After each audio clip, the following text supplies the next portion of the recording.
Okay, this next story is called The Glunk That Got Thunk. I wonder what it's going to be about. The Glunk That Got Thunk.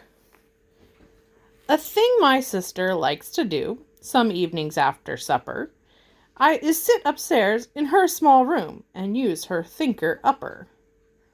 So this is a story about a sister. Do you have a sister? She turns her thinker upper on. She lets it softly purr. It thinks up friendly little things with smiles and fuzzy fur. Oh, look, here are the things that sister is thinking of. What do you think your sister might think of? Probably how much she loves you. Sometimes. She sometimes does this by the hour. Then when she's tired of play, she turns on her unthinker and unthinks the things away.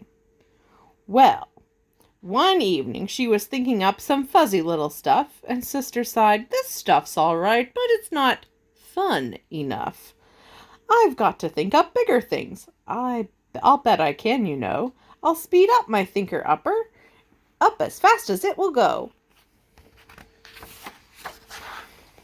"Think, think, think," she cried. Her thinker upper gave a snorty snore.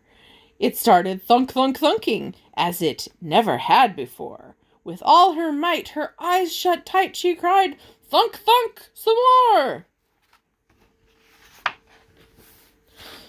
Then blunk, her thinker upper thunked a double clunker clunk. My sister's eyes flew open, and she saw she'd thunked a glunk. I guess the green thing must be a glunk. He was greenish, not too cleanish, and he sort of had bad breath. "Good gracious," gasped my sister. I have thinked up quite a meth." Okay, I don't know what that means. But it sounds to me like the glunk could use a toothbrushing. She turned on her unthinker, tried to think the glunk away, but she found that her unthinker didn't seem to work that day. The glunk just smiled and said, "Dear child, you can't unthunk a glunk. Ask anyone. They'll tell you that a glunk can't be unthunk. I'm here to stay forever in your lovely, lovely home. And now with your permission, dear, I'll use your telephone. I'll call my mother every night. It gives her such great joy. She lives 9,000 miles away, and I'm her only boy." He's using an old-fashioned telephone. "Long distance is expensive," sister cried. "Get off of that line." But the glunk tiled, "Text coda cut, 123409. "Hello, dear mother," gabbed the glunk. "I hope you're feeling fine. And don't worry about the phone bill. It's all paid by a friend of mine. I've just called you up to tell you how I love you. Oh, I do. And today I did some cooking, and I cooked some glunker stew. And let me tell you how I did it. You may want to make some too. You take a cup of applesauce. You add a pinch of straw. You drop in 14 oysters, 7 cooked and 7 raw.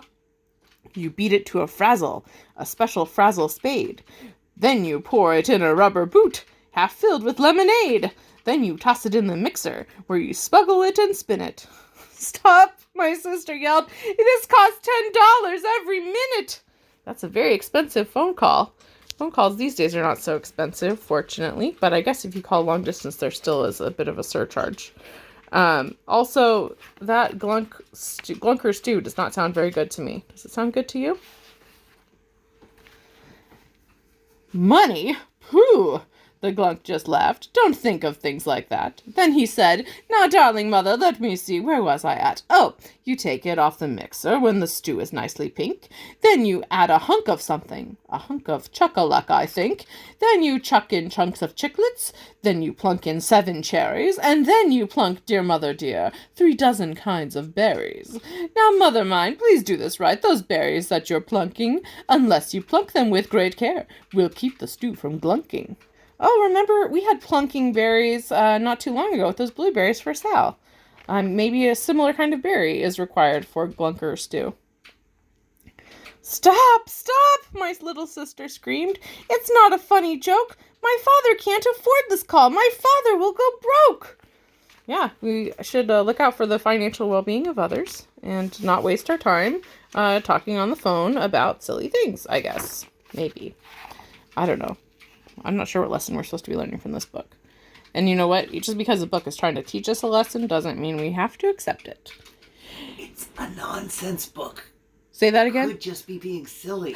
Oh, the point is to be silly, says Uncle John. I know you girls know how to be silly.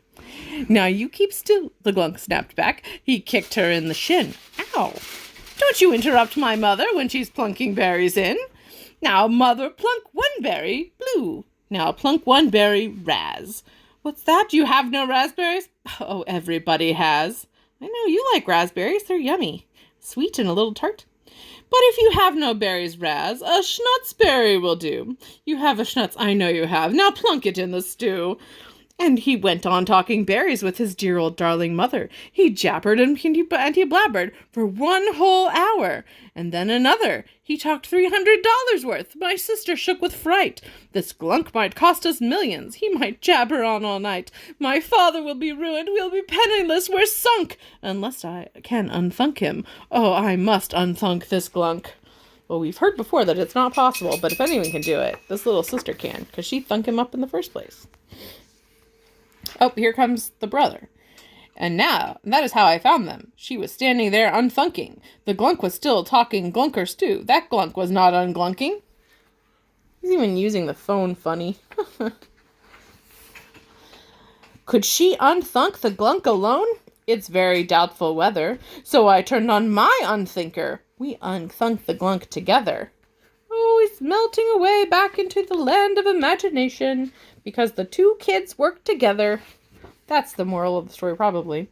Oh, except for this part. Then I gave her quite a talking to about her thinker-upper. Now she only thinks up fuzzy things in the evening after supper. The end. Well, that was a funny nonsense book that Uncle John reminded us doesn't have to have a moral. I love you guys. Bye.